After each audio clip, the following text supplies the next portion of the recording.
Welcome to the 2022 Winter Classic Student Cluster Competition Studio Update Show. Now, here are your hosts, Dan Olds and Addison Snell. Hi, everyone, and welcome to another Intersect 360 Research Winter Classic Invitational Student Cluster Competition Studio Update Show. I'm Addison Snell alongside Dan Olds. And Dan, the students have been working it at AWS. Let's meet the mentors. Yes, let's do that right now. Bring them in. Here they are, like magic. So let's go around and have you introduce yourselves. Evan, start with you. Yeah, hi everyone. I'm Evan Bollig. I'm an HPC Specialist Solutions Architect for Worldwide Public Sector at AWS. Okay. And Neal. Yeah, I'm Neal Ashton. So I work in our product team with a background in computational fluid dynamics that we'll be talking about today. You know, that's handy because you guys did OpenFOAM. What a coincidence. That worked out well. How about you, Heidi? I'm Heidi Poxon. I also work in the product team, and my background is in supercomputing. Very good. That's also, by luck, a great coincidence. And very useful for this. And Shawn Smith.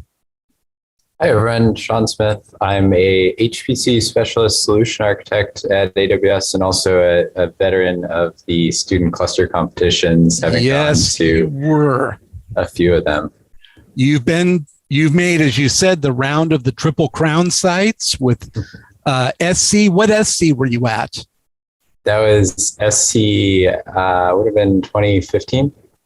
Okay. And then you did ISC, probably ISC the same in year? 2016. 2016. And ASC in Wuhan, China, and also in 2016. This is I know we're going to get to the challenge here, but I love having Shawn on here. And Dan, you've been involved in these student cluster competitions around the conference circuit for years, but it's nice to watch this roll the tape forward. We talk about how we're introducing high performance computing to a new generation of talent. This is what that looks like when you roll it forward. Here's someone out in the workforce and now helping the next students come in. And a quick question, Shawn, did you know you wanted to do HPC before you got involved in the student clustering stuff? Not really. No, I really didn't know what it was. So the going to SC the first time and meeting everyone and getting to work on the cluster, that was really my first exposure to it and led to my job now. So glad to have you in. So, Dr. Neal, can you explain a little bit about the challenge you guys set before these students? Yeah, sure. So we thought, they've obviously worked on some classic HPC benchmark applications, but we wanted to maybe lift it up a little bit on the stack and get them to work on an actual end user application of OpenFOAM, which is a open source computational fluid dynamics package used by, large range of automotive companies, but also researchers developing new stuff. So we basically gave them a test case, that's one of the tutorial cases, made it a bit bigger so that it was more suited, to running on a HPC environment, not just a desktop. And we only said this, my background's in Formula One, and Formula One is all about going up to the letter of the law, right?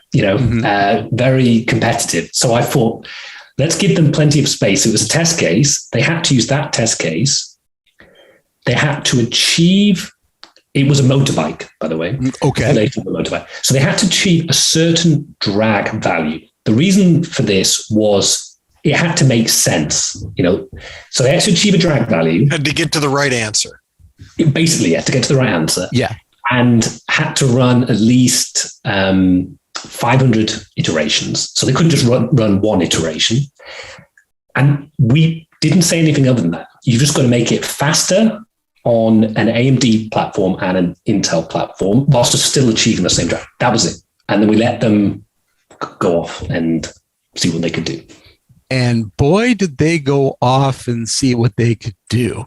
And the thing that I'm seeing from some of the presentations is that somewhere in the instruction, you guys gave them a great set of instructions, but they thought, oh, this should only take 15 minutes per iteration.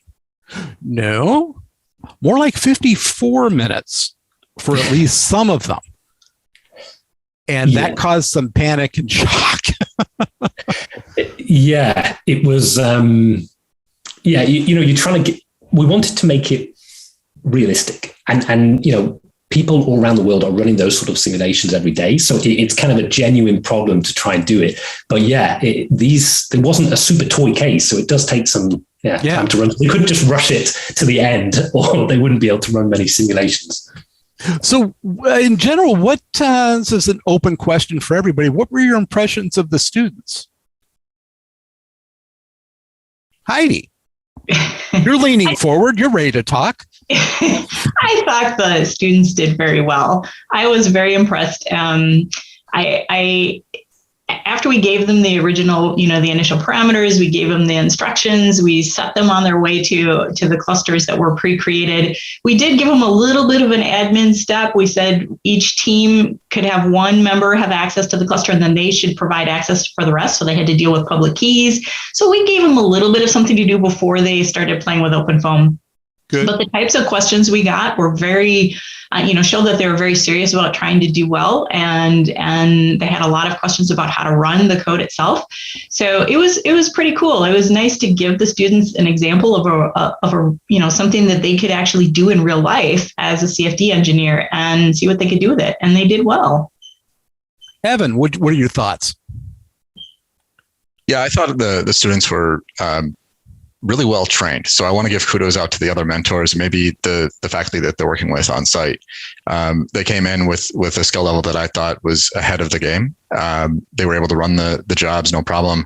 They had very few questions about building the code and doing the job submissions. Really, the questions that they had were about the variables that they could control. Sometimes getting into the OpenFOAM configuration itself, choosing between different solvers, and other topics along those lines. So that's an advanced student, and I was really pleased to be working with them. I'm really glad that you picked OpenFOAM because there is so much information out there. And what I'm seeing in the presentations is that the students went out and took advantage of that. Shawn, did this give you any horrible flashbacks to your experiences? Or good ones? It's so different virtually. Yeah. I imagine these students staying up till 2 a.m. debugging these clusters and all sitting around with a pizza and trying to figure this out.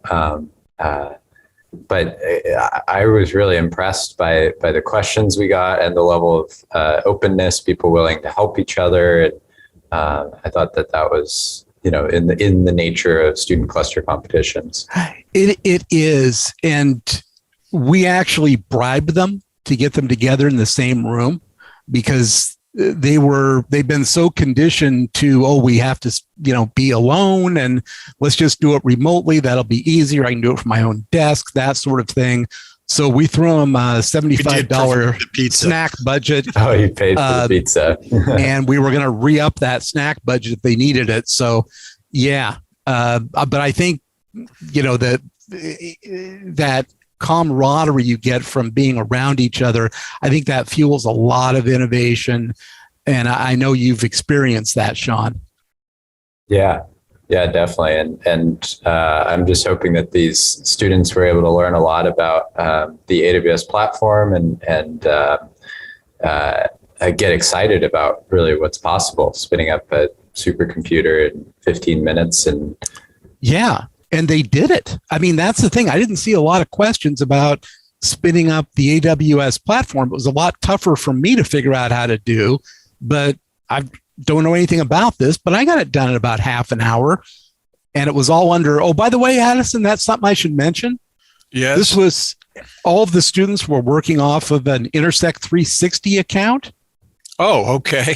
So we'll get expense report. I'll be filing. Did we come in under budget? Don't know.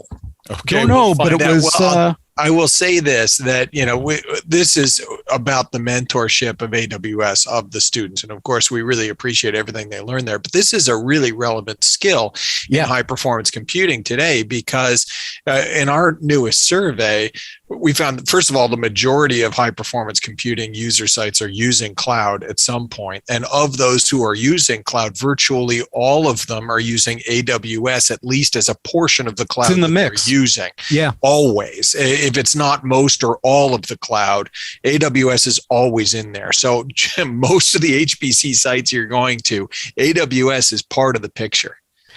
And, the thing that I keep telling the students is that this is all so you can get jobs and join our industry in some way, shape, or form.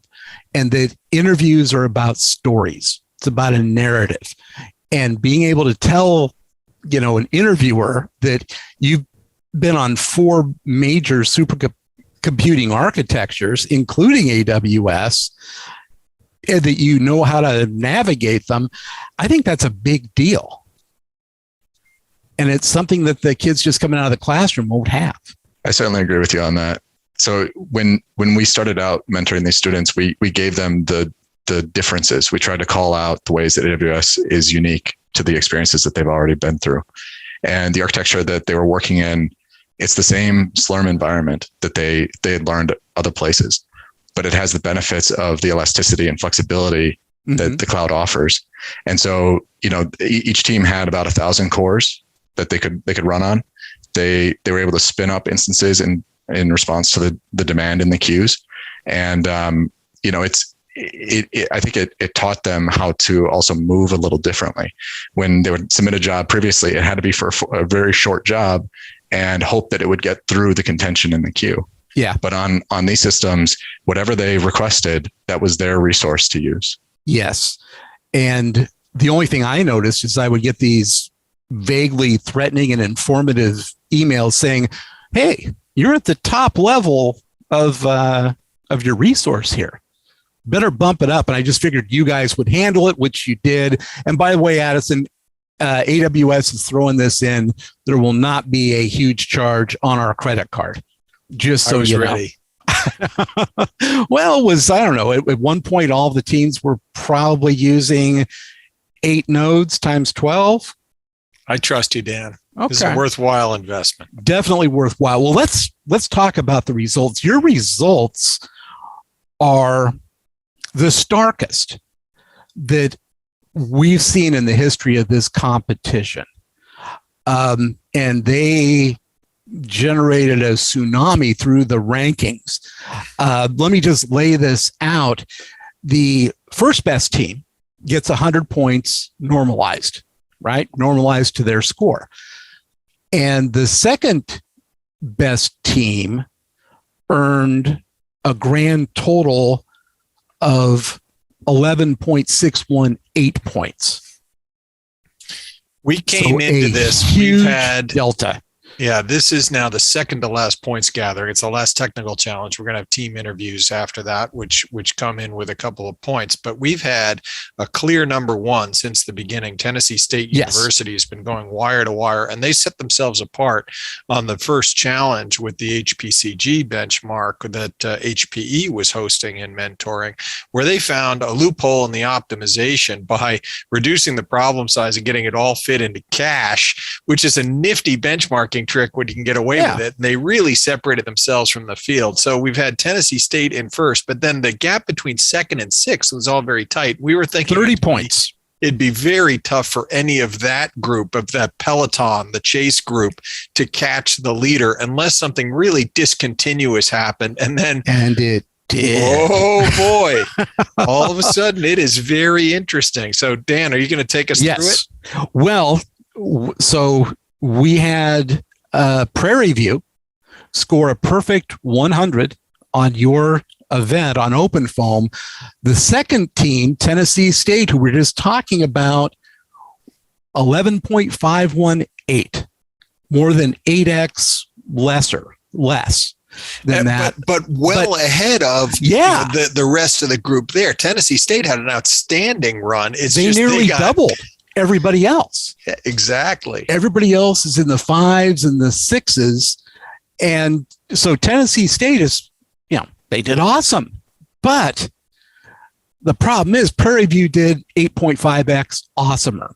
Yeah. So what does that do to our leaderboard Well, it's got an effect on the leaderboard. Tennessee State is holding on to the number one position with 506.36 points. Prairie View is now number two with 504.15 points. 2 points. Points and change. And there's 100 points coming up on these interviews. They're behind by a layup. Yes. And the clock is running down.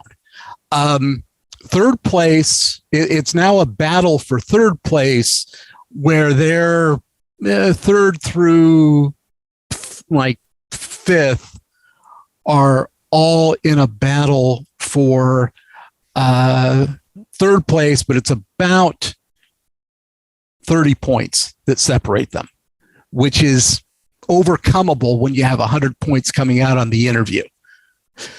So what do you think of what you've done to us? I think it's great. I think the students did a fantastic job, and they all did very well. And this is hopefully making it more exciting. So everybody who's ready for their interview, they should rock it, right? Knock it out of the park. I want to come back around to what Neal said. Neal was talking about giving them very few rules and a lot of space to explore. And that opened the door for a trick like Tennessee State had pulled off back with the HPCG challenge. In this case, it was Prairie View A&M who found a different approach to it. And if my understanding is correct, Neal, they made the grid coarser in order to get everything to run faster, but still achieve the same result. Is that right? Yeah, exactly. And we kind of predicted that maybe one team would do this, which is exactly why we put in the rules about the drag needing to be the same, because otherwise. But like I said, that is legitimately what, those customers running like Formula One, they run on AWS, they use Open. That right now, they, we have conversations with them of similar, how do I make my simulations faster? But the result can't change. And often we do say, well, has your grid been optimized? What about your MPI? But the truth is, the biggest one is the mesh. So yeah, you're right. The only team who did that successfully, got that huge speed up. Tennessee still did a great job. They had split out because there's it's like a workflow essentially of OpenFOAM. There's a meshing phase, there's a running phase. And we wrote a blog recently. We didn't give them the blog, but if they search for it, they could find it. And they had kind of looked at that, which was, meshing on less cores because it doesn't scale as well, and then running on a higher. So there was still a lot of innovation by other groups, but for sure, reducing the mesh, I was pleased when I saw it because I was hoping one team would do it, and I was waiting, and then, it came through. I'm looking at those results on Sunday and going, did somebody move a decimal point? But no. I had to check it, actually. I love the expression on Neal's face. He has glee that someone did this. Are you kidding? We were talking about whether this is valid. Neal is like, valid. Are you kidding? This is great. Formula One background. You got to find the way to game the system. This is happy town. Yeah, totally. Benchmarkers all over the world are smiling will be smiling when they see this result and how they did it. But it's incredible. And to be incredible fair, finish. Just find all of the teams, anybody who is watching this, who is like a HPC admin, will know that OpenFOAM is actually a very difficult code to compile. It's not the most user-friendly thing. So fair play to them. They had to go through quite a lot of, hurt to figure out how to do it. So it wasn't an easy challenge. It wasn't an easy challenge. No. And all the teams are pointing out all the combinations they used in compiler flags and compilers and all of that with the code. But I got the sense I did talk to Prairie View briefly, and once they kind of got on that track of coarsening up the mesh, that was the keys to the kingdom for them. When they realized they couldn't scale it too big because the job would crap out if they tried to go too high on cores and processors. So they found that balancing point, did it 500 times, and they had to sweat out the AMD result because they had a point, I want to say 0.414 or 0.412, and they thought it rounded to 0.41. Does that sound about right? So the constraint that we had on them was that your drag coefficient couldn't be over 0.41, and they had a few extra decimal points. Yeah, and they rounded down, assuming that if we give them a precision of 2, then they should be able to adhere to that. We went back and kept it strict just because we didn't want to open that up at the end. But they did a really good job, I think. And also there's in the results, you'll see a difference in timing for AMD and Intel. And, we had both of those architectures, and it is interesting to see the combinations of the compilers and MPIs coming together for the different architectures. Yeah, and we list that on our big board results. It's quite a range, but they were sweating out whether they were going to get that last run in. Mm-hmm. They just barely made it under the wire. I think. Yeah, it was in the last hour of the competition that they made that change. Good. Yeah, they were great.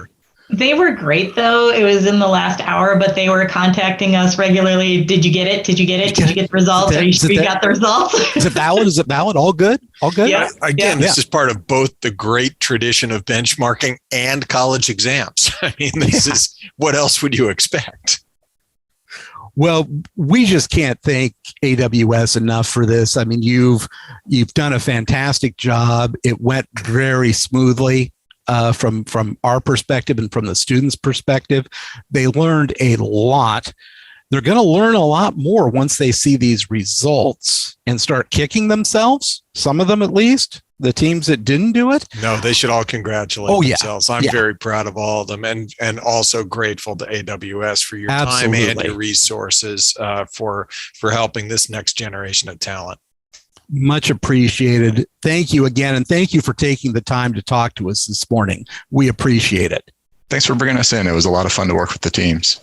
Well, it was great to see what these students could do. We were very proud of them. It's incredible. We'll be thinking maybe next year we throw them a little something else. But I think this was a perfect problem, and not too many constraints. You gave them room to roam, and they did. Fantastic.